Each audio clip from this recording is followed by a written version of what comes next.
લોકસામના ન્યૂઝમાં તમારું સ્વાગત છે। હું છું મકવાણા કૃપા। તમે જોડાઓ અમારી સાથે સમાચારની દુનિયામાં। તો જોઈએ આજના સમાચાર। ભાભર તાલુકાના રૂની ગામે યુવકે ગળે ફાંસો ખાધો।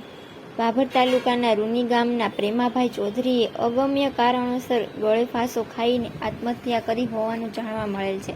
લાશને પીએમ અર્થે ભાભરની સરકારી હોસ્પિટલમાં ખસેડવામાં આવેલ। સરકારી હોસ્પિટલના તબીબ દ્વારા ભાભર પોલીસને જાણ કરવામાં આવેલ।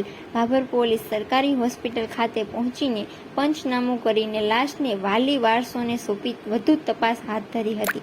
સરકારી હોસ્પિટલ ખાતે મૃતકના પરિવારજનો સહિત સગા સંબંધીઓ આવી પહોંચ્યા હતા। સૂત્રો દ્વારા જાણવા મળતી માહિતી મુજબ ફાંસો ખાવાનું કારણ પૈસોની લેવડ દેવડ હોવાનું જાણવા મળેલ છે।